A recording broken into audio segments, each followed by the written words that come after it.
Thanks for joining us here on Beyond.The.Mic Sports, where we go beyond the surface and give you takes you won't see coming. Remember to like, comment, subscribe, and stay in tune for the vibes.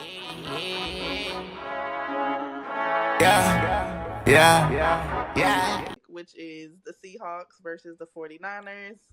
Man, this game, Seattle just blew the Niners out the water. It was a regular season, right? Seattle brought us regular season momentum straight into the playoffs. After San Francisco's divisional round, the Seahawks dominated on both sides of the ball, blowing them out 41-6. 41-6. So how do we feel about the Seahawks dominance? Kenny. Shout out K9, you heard. Shout out Sam Darnold, you heard. Shout out Nick Emanwari, you heard. Shout out Mike Donald, you heard. McDonald. My bad. But Seahawks defense is nutty, bro. That defense is crazy. That's two times holding us Kyle Shanahan led offense to no touchdowns in a game. Shout out to the Eagles. That stuff is rare, bro. Salute Wow. Yeah, that defense is actually insane. Rashid Shaheed, I said it before, I said it again. That's probably the most impact player that got moved at the deadline. You mad hype about that little punt return touchdown, bro? Nobody care about that, bro. It's not even, bro. The game is over. All pro returner. Seattle. I don't know. They didn't do anything that surprised me. I would say this is a team I've been saying since I don't even know when. Week 2 was that? Week 3? I've been putting Seattle on that pedestal. That's my team. I got making a bowl out the NFC. I did have Seattle and Houston, but yeah. So I don't know. They're not really doing anything surprising to me. Especially because the 49ers are injured. So yeah, routine belt to for me. That was just routine belt to me. I don't really have much to say on this. They've been one of the best teams in the NFC all season. You have the tandem between Sam Darnold and JSN. JSN being one of the best wide receivers in the league, so we know what they were going to come and bring. But I did not expect it to be a blowout. 41-6. I don't think anyone could have predicted that. I thought that Brock Purdy was going to come out and at least show a little bit more heart, a little bit more fight. We know that they were down 3 vital players on defense, Fred Warner, George Kittle, and all the other players out. But I thought that they would have used Christian McCaffrey a little bit more on offense. But like you said, Dell and Kenny, that defense, man, I think the Texans defense and the Seahawks defense, they're about what and what. So congrats to the Seahawks. They deserved it, and I do think that they're going to make it out. Okay, wait, so with where we sit at right now, you have the Patriots and you have the Broncos remaining. Mm-hmm. Are the Seahawks? Would you say they could win the Super Bowl right now? Would you be confident? How confident are you how confident are you in the Seahawks winning the Super Bowl right now? Oh, I'm extremely confident. I'm extremely confident because for one, when you look at the Broncos side, they're down their quarterback, their QB1. So I truly don't think that Stidham is going to be able to come in after not getting reps all season, right? And look! I'll be watching the Broncos game. That boy poop. That boy poop. No, but I'm just saying, bro, how do you know that though? Because he started a couple games last year. And no, he did. He hasn't played since 2023. I mean, he started games before Bo Nix came there. I seen him play with the Broncos. He pooped. Yeah, he pooped. But yeah, you just can't expect him to show up on the biggest stage. He hasn't played all season and get a win. You know what I mean? I mean, it's not impossible, but the Seahawks, they're just on a run right now. They're on a streak. Their defense is one of the best in the league, and I don't see anybody. I'll just to respond to your question, I'm not gonna lie. To me, it really all depends on Sam Darnold, and if he can remain confident and play like the player like he's playing. Now, if he sees a fall off, and the only how the Patriots defense is playing, I can see them doing it too.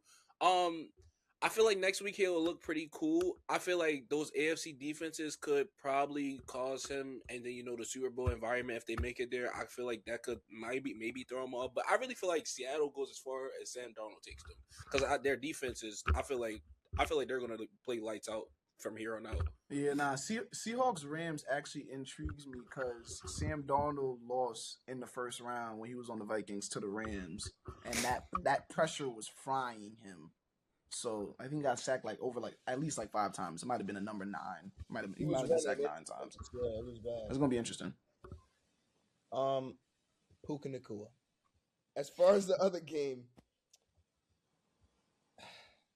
I actually want to shout out Brock Purdy. I think he played really well considering the circumstances. I hate turnovers. I know. So no. Okay, I'm sorry. I'm so sorry. You're gonna sit up here and say he played really well. I'm so sorry. We ignored Brock Purdy hooping all year long, but then he goes out and puts up 6 points, and that's the moment we want to praise him? Why? I'm about to tell you, my goodness. Why? Talk your talk, Kitty. He went up against the number 1 defense, and I'm not just praising him for this one game. I am praising him for what he did to my Eagles and what he did the entire season long. Under pressure, Brock Purdy's not the same guy. I feel like we all know that. But granted, I think he took a huge step in his escapability this year, and I think that's what he showed throughout the season. I think that was the biggest change before Brock Purdy was a statue, or he could only roll right.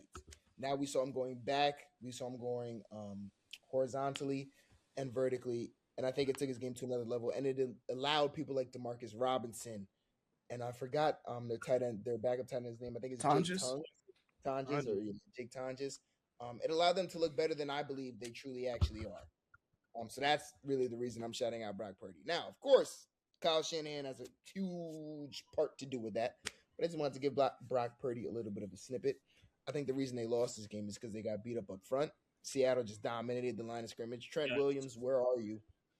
Help. Block. That boy got go. Non-existent. Trent Williams, where are you? And last but not least, I hate the 49ers. In case anybody was wondering, I hate that team. There's no team that talks more when they win and cries more when they lose. So as far as I'm concerned, they got exactly what they deserve. Yo, I'm sorry to say, but you bringing up crying. It is so funny every year looking at the Bills cry postseason, bro. Oh yeah, that'd be funny. Yes. I've been sending them all day. I ain't gonna lie. The mental breakdowns after Josh Allen loses is crazy. Like did y'all see Brandon Cooks in the locker room, bro? No.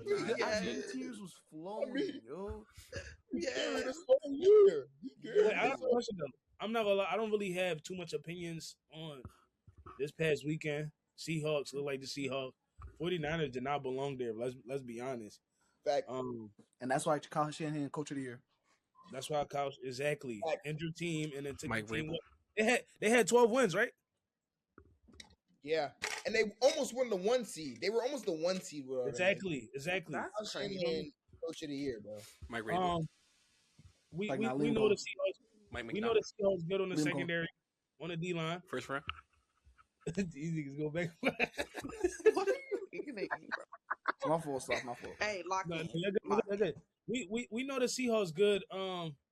Everywhere receiver room, their running backs. Oh my God, Charbonnet and Kenneth Walker. They've been punching down all season, right? D line good. The whole team good. Their most skeptical points, obviously, Sam Darnold.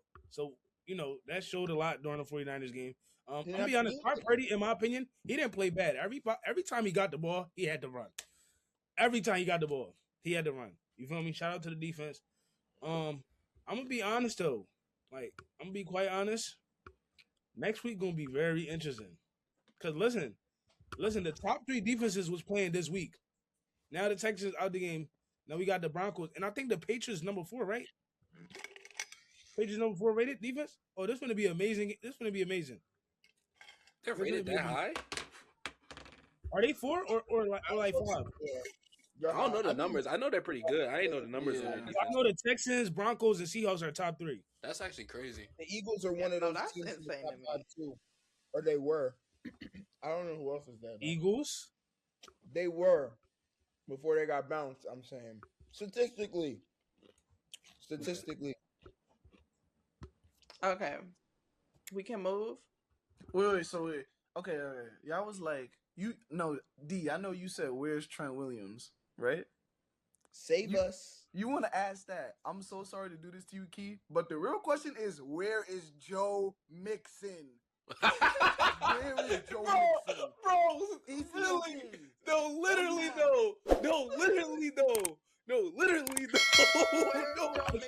literally, no. I'm not gonna lie. I forgot he was on the team. Bro, I forgot he was on the team. Literally, That injury sapped all the juice, bro. It's gone. It's over. bro. No, like actually, where is Joe Mixon? But that brings us into the next topic. So in the